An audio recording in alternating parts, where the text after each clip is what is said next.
Welcome back to the channel. Today we're going to be starting a brand new series that is going to be Arizona Daily Updates.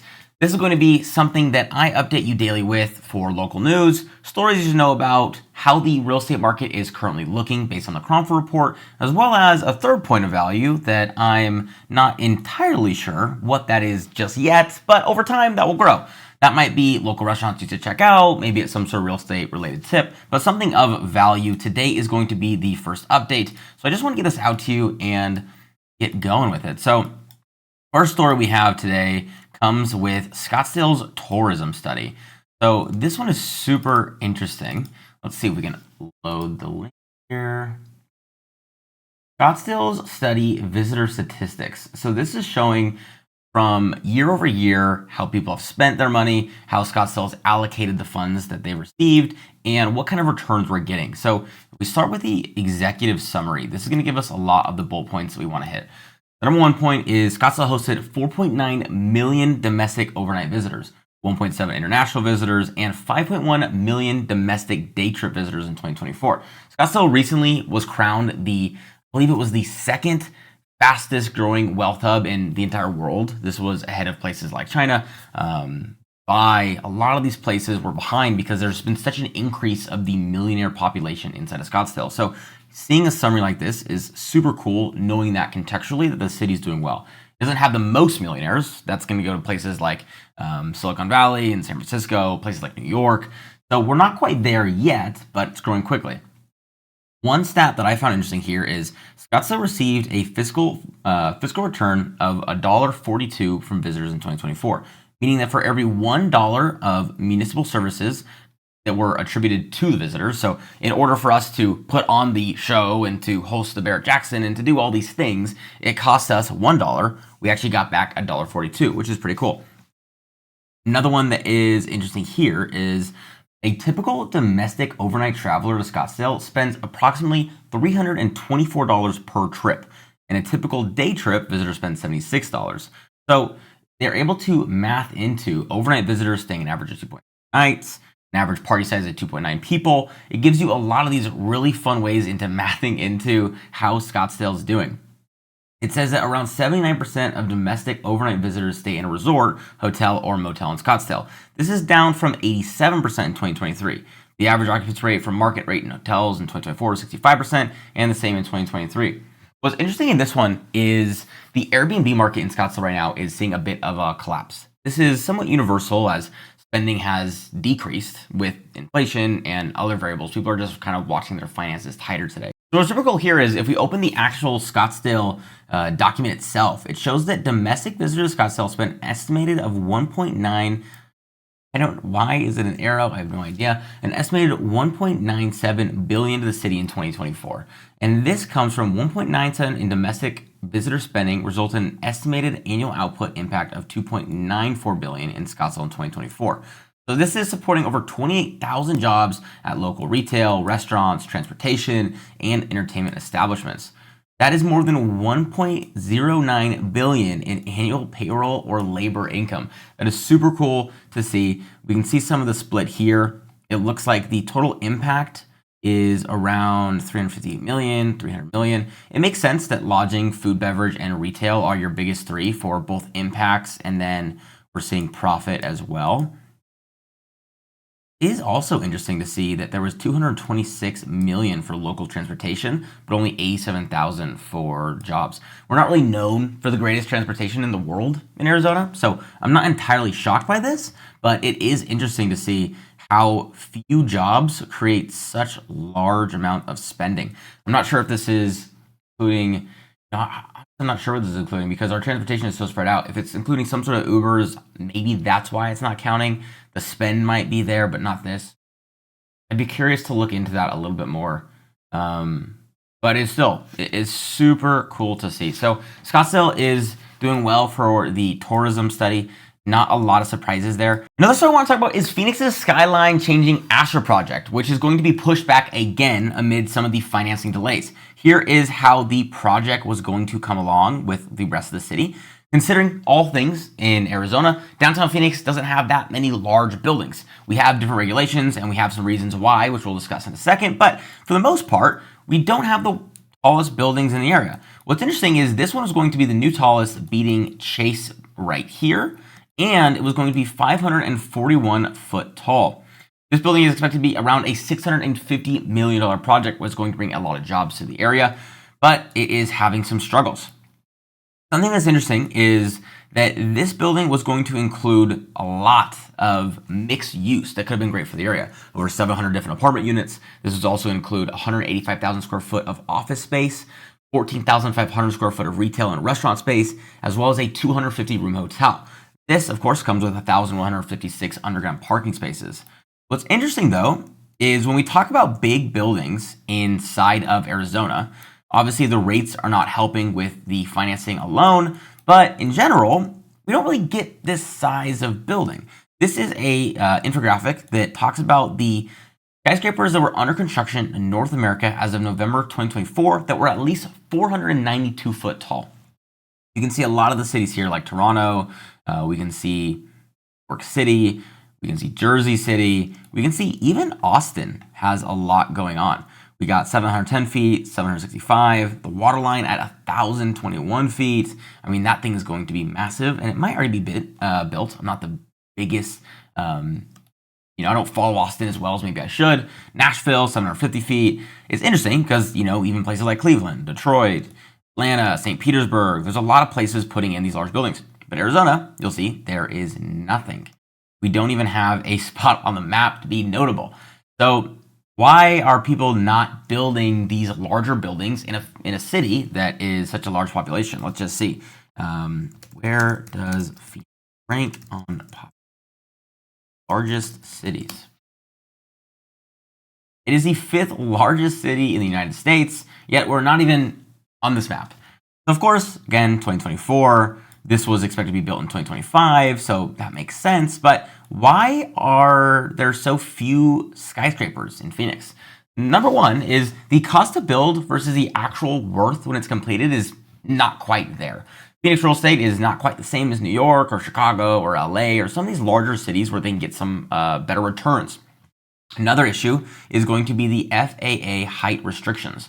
We cannot have these 1,000-foot tall skyscrapers because the way that the Sky Harbor Phoenix Airport is set up currently. So we are somewhat limited, but what's interesting is the building that was expected to be built was under those restrictions. So what's going on? Well, one thing is financing is hard. The other thing is the Chase building. It's been vacant for years now. So why would they even want to build another massive building if the one that we have now is not being used?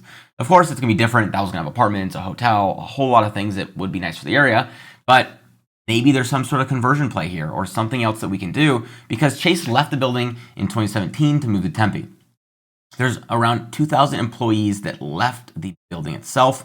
The lease ended for Chase in September 30th of 2021, and no one is home. When you're going around downtown Phoenix at night, this is a photo that I found online, the lights show up, but there's no one there. So what's interesting is there is not a big demand for large buildings. I'm honestly not sure if this project will go through. I guess we'll just see what happens as it progresses. It would be cool to see, but you really never know. The next story that we want to go over is in Arcadia. So cold beers and cheeseburgers is closed in Arcadia. It has been for a little bit now. A little bit in early August is when it officially shut down. But it's not actually going anywhere. It's just going to be rebranding. So in Arcadia, you are going to see the original Arcadia Tavern return. The first iteration of this restaurant opened on 48th Street in Indian School, and this was a long tenured location from 2009 to 2020. So it didn't do terribly, but it did not survive COVID. So it is actually going to be coming back sometime this late this year or early next year, and it is going to be the original Arcadia Tavern. So if you love going there, don't even worry about it. It's going to be right back any day now. Now, the last thing I want to go over here is the Cromford report. So what we're looking at here is super interesting from when I did my last one a few months back. We have actually seen an uptick in the market, which not a lot of us expected. Going into the June, July, the August of the year, you expect the market to decrease. Typically, there is less demand and there is more supply as people decide, oh my God, it's summer, I gotta move. Before the school season, I gotta move. And as far as the demand goes, no one wants to do anything this summer. I don't even want to go to the grocery store, let alone go shop for houses, which, not every house has the best AC, and you got to get in and out of your car. It's just a huge pain in the butt. So when we're looking at the Cromford report, market index, we are going to see 76.8, which is up from the 72.8. It's 76.8, which is up from 72.8 that we saw back in July 20th. So around, 30-day change. It's pretty drastic, all things considered. Why is that happening? Well, we're seeing supply drop. So here is around 105. Now we're around 100. Demand, this is somewhat expected. Again, it's Arizona. Not a lot of people want to do a lot. It is kind of increased, but I wouldn't call it anything meaningful. The biggest change is that the supply index is 100. So the other interesting thing that comes with that is the market as a whole has started to pick up. This is a screenshot from July 2025, and this is one for August of 2025. So the thing that we want to look at here is in July, for the most part, markets had started to increase slightly. They had started to see less red arrows. If you look back in June, it's almost entirely red. So we're seeing some increases in Scottsdale and Phoenix. We're seeing some in Glendale, Cave Creek, and Chandler, which has been one of the hottest cities for a very long time. Paradise Valley saw a drastic increase with 39%, but we'll touch on that later. The main reason is there are so few homes in Paradise Valley. Once some sales start to happen, once there starts to be some increase in the area with new construction or whatever that looks like, this number goes and bounces around like crazy. So I wouldn't really look at this too much. Again, we see it's 196, 28% change. It's increasing again. I wouldn't worry about Paradise Valley's number. Fountain Hills tends to be somewhat similar in that sense. It's a super unique community. It's a little bit higher end like Paradise Valley. Another interesting fact about Fountain Hills is there actually is 0 street lamps. There is a light pollution policy, so you can see the stars. So super interesting, but it's a pretty unique neighborhood. As we see, Cave Creek, Chandler, Scottsdale, Avondale, these are areas that we can look at a lot more. And we are seeing that only 2 markets went down. Tempe dropped 7%, and Maricopa, which has always been a struggling market, went down 4%. The biggest changes that we're seeing here is Cave Creek is up 28%. Scottsdale is doing surprisingly well, being up 21%. Chandler is hanging in there with a 7% increase. And then Gilbert is up 10%. We're not seeing Gilbert perform nearly as well. There's still technically a neutral market shifting towards the buyer side. But Scottsdale jumping back up from a 93 a month ago to 112 today is super interesting to see. We don't know how this will go. In Scottsdale right now, we're seeing a lot of Airbnb owners start to list their properties as bookings have fallen. And they're realizing now might be a great time.